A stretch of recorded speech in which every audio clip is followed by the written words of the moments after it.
Family, कशा आहात तुम्ही सर्व? नक्कीच मजेत असणार. मी सुद्धा खूप मजेत आहे. मी स्नेहल तुम्हा सर्वांचं आपल्या चॅनलमध्ये अगदी मनापासून स्वागत करते.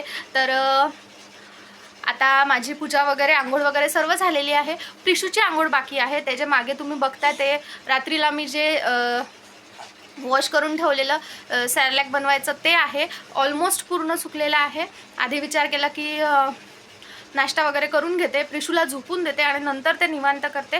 कारण व्हिडिओ शूट करायचं म्हटलं म्हणजे ट्रायपॉड ॲडजस्ट करा, हे करा ते करा. मग अर्ध्या तासाच्या गोष्टीला 1 तास तर आरामात लागतो. आणि ही मुलगी बघा,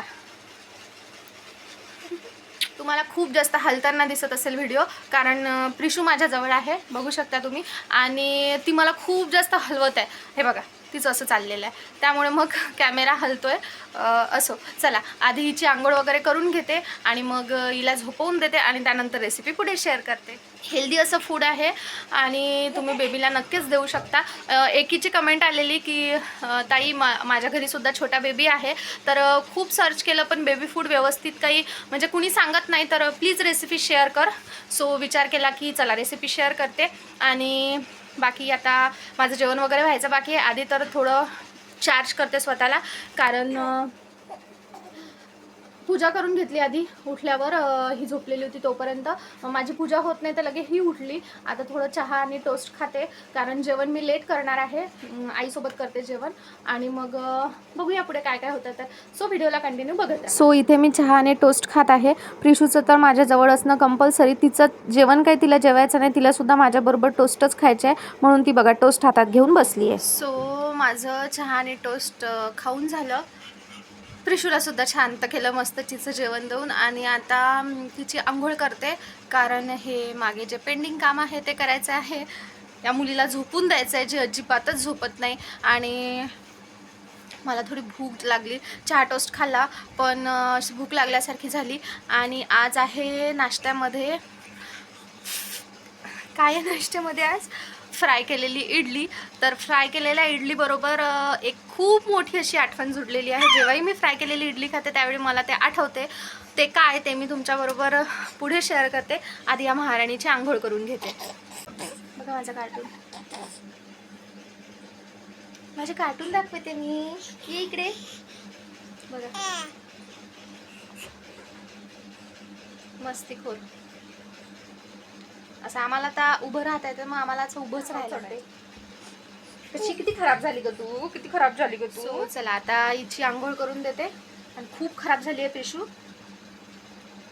खरंच खराब झाली ना तू.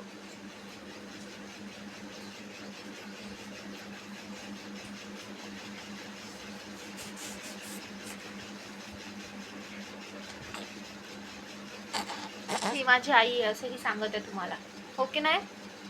माझी आई असं सांगत आहे का तू?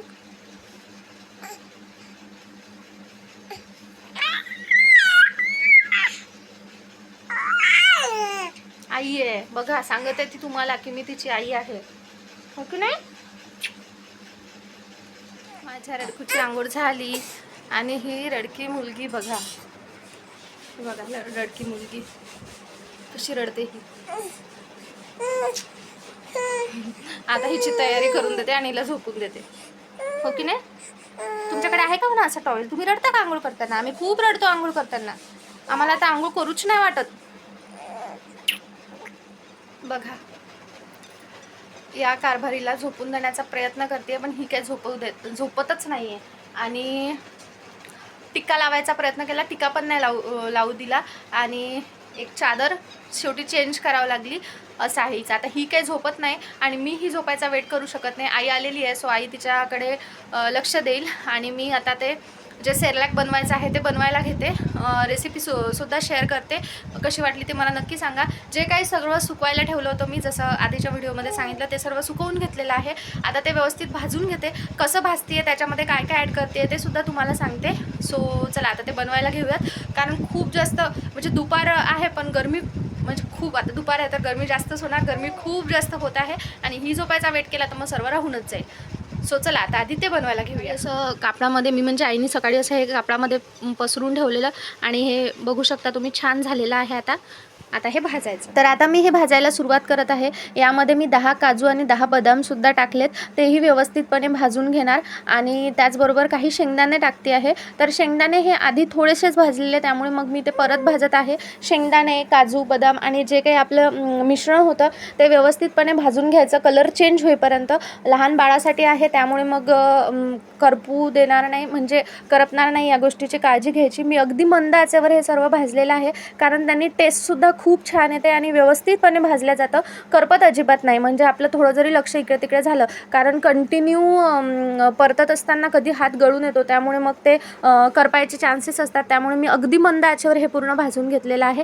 आता यामध्ये बरेच जण सर्व डाळीसुद्धा टाकतात, पण मी भरपूर सर्च केल्यानंतर आणि डॉक्टरनी जसं सांगितलं होतं त्याप्रमाणे केलेलं आहे.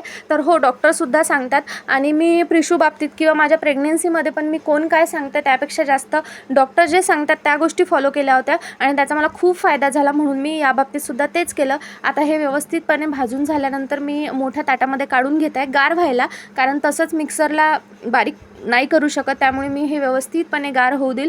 तुम्ही बघून तुम्हाला लक्षात येत असेल की आधी कसा कलर होता आणि आता कसा कलर झालेला आहे. तर हे व्यवस्थितपणे भाजल्या गेलेलं आहे आणि आता याला मी आधी गार होऊ देते आणि त्यानंतर बारीक करणार. सो ते गरम आहे खूप, म्हणून मी त्याला आता थोडं थंड करायला ठेवलेलं आहे. त्यानंतर त्याला मिक्सरमधून काढेल. तोपर्यंत नाश्ता करून घेते. नाश्त्यामध्ये आज आहे फ्राय इडली, कारण काल दुपारला इडली केली होती, ती इडली फ्राय करून आहे आज. त्याच्याबरोबर मी जे बोलत होते की त्याच्यासोबत एक खूप मोठी आठवण आहे.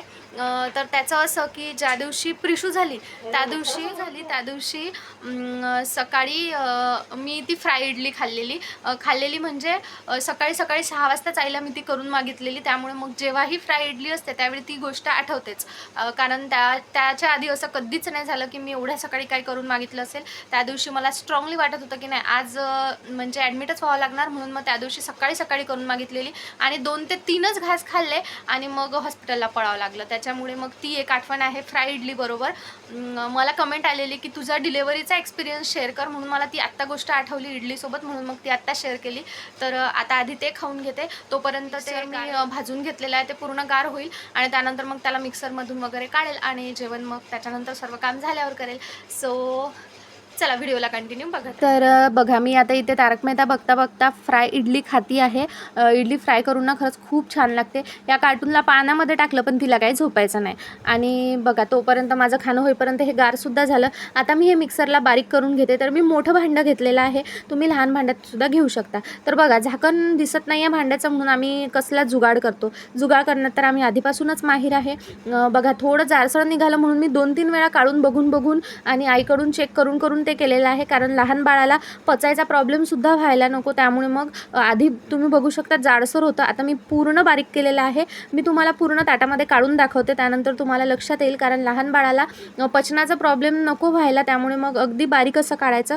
आणि यामध्ये साखर वगैरे मी काहीही टाकलेली नाही आहे, कारण डॉक्टर सांगतात की 1 वर्षापर्यंत साखर आणि मीठ बाळाला अजिबात द्यायचं नाही. तो शक्यतो आम्ही ते टाळतोच. तर बघू शकता तुम्ही, खूप छान बारीक केलेलं आहे मी. आणि आता या एअरटाईट जी भरणी आहे यामध्ये मी ते काढून ठेवते. तर तुम्ही कुठल्याही डब्यामध्ये ते काढून ठेवू शकता, फक्त एअरटाईटच हवा. तर बघा, माझं एवढं असं सॅरलॅक पूर्ण भरून रेडी आहे. माझं सेरलॅक बनून झालेलं आहे आणि प्रिशू लकीली झोपलेलीच आहे, ते एक बरं, नाही तर तिने मला काहीच नसतं करू दिलं. आता मी व्हिडिओ एडिट करते आणि मग त्यानंतर जेवण वगैरे आणि मग थोडा आराम करेल. तर बघू शकता तुम्ही, हे छानसं रेडी केलेलं आहे मी. हेल्दी अशी रेसिपी आहे, तुम्ही नक्कीच ट्राय करून बघा. आणि चला, आता थोडं आधी व्हिडिओ वगैरे एडिट करते आणि मग त्यानंतर बाकी पुढे शेअर करते. आणि ऊन बघू शकता तुम्ही किती जास्त आहे, त्यामुळे दिवसभर कूलर सुरू ठेवावा लागतो आणि या उन्हामुळेच आम्हाला बाकी काहीच करता येत नाही. बघा, कूलर आता आम्ही सुरू करणार. माझी प्रिशू किती निवांत झोपलेली आहे, इकडे ती आणि तिकडे आईसुद्धा निवांत झोपली आहे. आता थोडा वेळ मी सुद्धा आराम करते. सो मी आराम करणारच आणि त्या वेळात माझी प्रिशू उठलेली आहे, ही काय मला आराम करू देणार नाही. तर सॅरलॅकचा व्हिडिओ एडिट करत होती, त्यामध्ये एक गोष्ट लक्षात आली, म्हणून विचार केला की ती सुद्धा शेअर करते. तर ती अशी की सेरलॅक्सची जी रेसिपी आहे ती मी डॉक्टरांकडून विचारलेली. आता तुम्ही म्हणाल डॉक्टर सांगतात का, तर हो डॉक्टर सांगतात. तुम्ही यूट्यूबला सुद्धा डॉक्टरांचे व्हिडिओज बघू शकता ज्याच्यामध्ये त्यांनी सांगितलेलं आहे. तर मी तेच क्रॉस चेक करून घेतलं माझ्या डॉक्टरांकडून, म्हणजे प्रिशूच्या डॉक्टरकडून. त्याचं रिझन असं की लहान बाळाला आपण आपल्या मनाने किंवा आतापर्यंत जे देत आलेलं आहे ते काही द्यायचं हे मी शक्यतो टाळते, म्हणजे मी प्रिशूच्या बाबतीत. आणि मी माझ्या प्रेग्नन्सीमध्ये पण तेच करायची. डॉक्टर काय सांगतात त्या गोष्टी मी जास्त फॉलो केल्या. मला एकीने कमेंटसुद्धा केलेली की तुझ्या प्रेग्नेन्सीमधलं सांग, आणि इन्स्टाला DM सुद्धा सारखे येत होते. कारण मला खूप जास्त वॉमिटिंगचा त्रास होता. तो वॉमिटिंगचा त्रास मी कसा कमी केला त्याबद्दलसुद्धा मी टाकलेला आहे. तर मला हे सांगायचं होतं की मी डॉक्टरच्या सल्ल्यानेच गोष्टी केल्या प्रेग्नेन्सीमध्ये सुद्धा. कारण प्रत्येकाला जास्तीत जास्त 1, 2, 3, 4 अशा जणांच्या एक्सपिरियन्स असतो, म्हणजे 2-3 जणांची प्रेग्नेन्सीची त्यांना माहिती असते, किंवा फार तर फार स्वतःची. त्यामुळे मग डॉक्टरचा जो एक्सपिरियन्स आहे तो ओव्हरऑल सर्व, म्हणजे त्यांनी कितीतरी पेशंट बघितलेले असतात. त्यामुळे मग मी कोण काय सांगते त्यापेक्षा जास्त डॉक्टर काय सांगतात त्या गोष्टी जास्त फॉलो केल्या. आणि मी प्रिशूच्या बाबतीतसुद्धा तेच करते. मग ते तिचं वॅक्सिनेशनचं असो की तिला फूड द्यायचं असो, कारण कोण काय सांगते या गोष्टी मी अजिबात फॉलो करत नाही. कारण डाळीचं सॅरलॅक्सचं असं आहे, डाळीचं सॅरलॅक्स जर लहान बाळाला जास्त दिलं तर त्यांचं म्हणजे फक्त हालत वाढते त्यांची, पण जी बुद्धी आहे ती बुद्धी मठ होते. त्यामुळे मग डाळीचं सॅरलॅक्स जास्त द्यायचं नाही. म्हणून मग आम्ही तिला ते एकच टाईम देणार आहोत.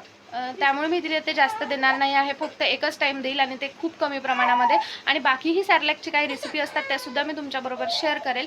तर आता माझ्या प्रेग्नन्सीमध्ये पण मला हा एक्सपिरियन्स खूप जास्त आला की या गोष्टी शेअर नाही करायला पाहिजे, त्या गोष्टी शेअर नाही करायला पाहिजे. तर या व्हिडिओमधून पण मला वाटतं तसं होईलच. पण कोणी विचारतं तर सांगायला हवं, आणि माहिती दिल्याने काही बिघडत नसतं. त्यामुळे असे जे काही निगेटिव्ह आहेत तशा कमेंटसुद्धा करू नका की बाळाचं फूड शेअर करत नसतात किंवा बाळाला काय देते ते सांगायचं नसतं. तर असं अजिबात नाही आहे. मला माझ्या प्रेग्नेन्सीच्या वेळेससुद्धा तसं भरपूर झालं. त्यामुळे मी मध्ये 3 महिने व्हिडिओ टाकू शकले नाही. त्यामुळे माझा खूप लॉस झाला की प्रेग्नेंट असताना व्हिडिओ शूट नाही करायला पाहिजे, अशा सर्व फालतू गोष्टींमुळे. मग बाळाच्या सेरलॅकच्या बाबतीत पण मला माहिती आहे तेच होईल. सो तेच जर कोणाला वाटत असेल तर प्लीज ते तुमच्यापर्यंतच ठेवा. कारण मला असं वाटतं माहिती शेअर केल्याने कोणाचं काही नुकसान होत नाही, आणि मी चांगल्या उद्देशाने करते आहे. सो कोणाला त्यामध्ये प्रॉब्लेम नसायला पाहिजे. माझ्या प्रेग्नन्सीच्या वेळेस 7व्या महिन्याची सोनोग्राफी झाल्यानंतर रिपोर्टमध्ये असं आलेलं की बाळाच्या नाकाचं हाड दिसत नाही आहे, आणि कदाचित बाळाच्या नाकाला हाड नाही आहे. तर त्यावेळी खूप असे निगेटिव्ह लोक होते ज्यांनी माझ्या आईच्या डोक्यात भरवलं की ही व्हिडिओज टाकते प्रेग्नेन्सीचे, ही व्लॉग्स टाकते, त्यामुळे मग बाळाच्या नाकाला हाड नाही असं रिपोर्टमध्ये आलं. आणि त्या सर्व फालतू गोष्टींमुळे ना मला खूप टॉर्चर झालं. म्हणजे मी असं पण म्हणण्यात यायचं की तू काय रुटीन फॉलो करते हे नाही सांगायला पाहिजे लोकांना. त्यानंतर मला प्रेग्नेन्सीचा, म्हणजे मला डिलेव्हरीचा जो ब्लॉग आहे मला तो सुद्धा शूट करायचा होता. त्यावरून सुद्धा माझ्या घरच्यांना आणि जे काही रिस्पॉन्सिबल पर्सन होते त्या सर्वांना असं सांगण्यात आलं की व्हिडिओ शूट नसतात करायचे, असं सर्व त्यांच्या डोक्यामध्ये भरवण्यात आलं. म्हणून मला कोणीच व्हिडिओ शूट करू दिले नाही, आणि त्यामुळे माझं खूप नुकसान झालं. म्हणून ना मला आता मला माहिती आहे या सॅरलॅकच्या व्हिडिओबद्दलसुद्धा तेच होणार आहे. म्हणून जेही असले काही निगेटिव्ह लोक आहेत त्यांनी तुमच्या जे काही विचार आहेत निगेटिव्ह ते प्लीज तुमच्यापर्यंत ठेवा. माझे व्हिडिओज बघणाऱ्यांना किंवा माझ्या घरच्यांना असं म्हणू नका की हे व्हिडिओज नाही टाकायला पाहिजे, ते नका टाकू देऊ. कारण मला असं वाटतं की चांगल्या मनाने मी जर कुठल्या गोष्टी शेअर करते कोणी विचारल्यावर तर त्याने काही नुकसान होत नाही. आणि माझा जो विश्वास आहे तो माझ्या देवावर विश्वास आहे, आणि माझ्या देवाला माहिती आहे मी काही चुकीचं करत नाही आहे. त्यामुळे मग मी जे मला विचारण्यात येईल ते माझी सबस्क्रायबर्स म्हणजे माझी यूट्यूब फॅमिली आहे, सो त्यांच्यासोबत शेअर करणं माझं काम आहे. कारण बऱ्याच ज्यावेळी आपल्याला चुकीच्या माहिती मिळतात आपण त्या जर माहिती फॉलो केल्या तर त्याने खूप जास्त नुकसान होतं हे मला माहिती आहे. त्यामुळे मग माझ्याजवळ असलेली बरोबर अशी माहिती जर मी कोणासोबत शेअर करत असेल तर मला असं वाटतं कोणाला प्रॉब्लेम असायला नको. आता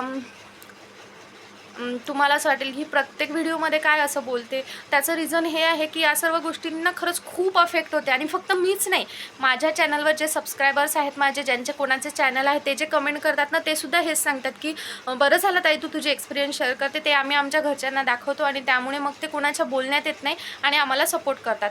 हेच रिझन आहे प्रत्येक व्हिडिओमध्ये अशा गोष्टी सांगण्याचं की प्लीज कोणाच्या बोलण्यात येऊ नका. जो कोणी ज्याही पद्धतीने मेहनत करतोय त्याला ती करू द्या. तर असं सर्व आहे. आणि बोलणाऱ्यांना मुलात कशाबद्दल काहीच नसते जात. त्यांचं फक्त कोणी काही करत असलं की त्यामध्ये चांगलं करत असलं त्यालासुद्धा खेचायचाच प्रयत्न असतो, आणि काही वाईट करत असलं त्यालासुद्धा खेचायचाच प्रयत्न असतो. त्यामुळे अशा लोकांकडे मी लक्ष देत नाही. कोणी मला डायरेक्ट म्हणत नाही, प्रॉब्लेम हा आहे. जर मला डायरेक्ट बोललं तर माहिती आहे की मी उत्तर देते. म्हणून मग माझ्या घरच्यांच्या डोक्यात ते घातलं जातं. सो अशा निगेटिव्ह लोकांना माझी खूप प्रेमाने विनंती आहे, माझ्या व्हिडिओजच्या आणि माझ्या चॅनलचा खरोखर लांब राहा. सबस्क्रायबर्स कमी असलेले चालेल, मी माझ्या मेहनतीने आणखी मिळवेल, पण निगेटिव्ह लोक अजिबात नको आहे, कारण त्यांनी खूप इम्पॅक्ट पडतो. तर असं सर्व आहे. आता कारभारी उठली आहे माझी, तिला घेते आधी, मग पुढे शेअर करते, कारण ती खूप चिडचिड करत आहे, तिला घेणं महत्त्वाचं आहे. आणि बाकी मग पुढे शेअर करते. सॅरलॅकची रेसिपी तुम्हाला कशी वाटली ते नक्की सांगा. खूप हेल्दी अशी रेसिपी आहे, बाळासाठी पौष्टिक आहे. आणि खरोखर डाळीचं सॅरलॅक बाळांना जास्त देऊ नका. त्यांनी तुम्ही एक्सपिरियन्स केलं की नाही माहिती, आम्हीसुद्धा ह्या गोष्टी बघितल्या, एक्सपिरियन्स केल्या. आणि मी तसं 2-3 जणांना, म्हणजे डॉक्टरांना मेन आणि ज्यांना समजते असं ना विचारून ते डिसिजन घेतला की डाळीचं सॅरलॅक बाळाला जास्त नाही द्यायचं, कारण त्यांनी बाळा फक्त अंगामध्ये म्हणजे हेल्दी होतं, पण जी बुद्धी आहे ती बुद्धी मठ होते, मग त्यांनी काही फायदा नाही. मला असं वाटतं की आम्हाला सर्वांनाच प्रिशू बाबतीत हे वाटते की ती बॉडीमध्ये असं जास्त हेल्दी नसली तर चालते, पण बुद्धी शार्प असायला पाहिजे. त्यामुळे मग आम्ही डाळीचं सॅरलॅक जास्त देणार नाही आहे. पण आता ब्रेस्ट मिल्क हे सफिशियंट नाही राहत. बाळाची ॲक्टिव्हिटी आणि ग्रोथ खूप फास्ट होत असते, त्यामुळे मग आईचं दूध कमी पडतं, म्हणून सॅरलॅक वगैरे द्यायचं. आणि हे म्हणजे लवकर पोट भरते आणि छान असतं बाळासाठी, त्यामुळे मग ते बनवलं आहे. पण मी एकच टाईम तिला देणार. बाकी मी आणखी तिला काय काय देणार आहे किंवा दुसऱ्या ज्या रेसिपी आहे त्या मी लवकरच शेअर करेल. सो चला आधी तिला घेते. प्रिशू, झोप झाली तुझी? खरंच झाली तुझी झोप? आई कुठे गेली ग आपल्याला एकटीला सोडून? कुठे गेली आई आपल्याला एकटीला सोडून? दूर गेली आई, तुला घेऊन नाही गेली? तू का रडत होती पाण्यामध्ये? का रडत होती? हो, मस्ती करायची माझ्यासोबत? आंघोळ झाल्यानंतर टिका अजिबात लावू देत नाही प्रिशू, हो की नाही? नंतर लावावं लागतो प्रिशू झोपल्यावर. अशी बदमाश झाली माझी प्रिशू. कारभारी आहे ना तू माझी? कारभारी आहे ना तू माझी? हो लाडूबाई, यायचं माझ्याजवळ? यायचं माझ्याजवळ? माझी छोटीशी नटखट लाडूबाई उठली, माझी नटखट लाडूबाई उठली. प्रिशूला घेतलं, प्रिशूला शांत केलं आणि आता माझी प्रिशू छान खेळत आहे. आता मीही तिच्यासोबत थोडा वेळ खेळते, कारण ती छान खेळत असली ना की मला बाकी काहीच करायची इच्छा होत नाही. असं वाटतं तिच्यासोबतच खेळावं. आणि तिला मोबाईल, TV वगैरे आम्ही काहीही दाखवत नाही, त्यामुळे मग आता छान तिच्यासोबत मस्ती करते. रेसिपी खूप छान डिटेल अशी होती. तुम्ही ट्राय केली नसेल तर नक्कीच ट्राय करून बघा आणि तुम्हाला कशी वाटली ते मला नक्की सांगा. चला या व्हिडिओला इथेच एंड करते, नाहीतर खूप लॉंग होतो व्हिडिओ. आणि तुम्हाला हा व्हिडिओ कसा वाटला ते मला नक्की सांगा. भेटूया नेक्स्ट व्हिडिओमध्ये. तोपर्यंत bye bye, take care and thanks for watching my video. Bye कर. प्रिशू काय बाय करणार नाही.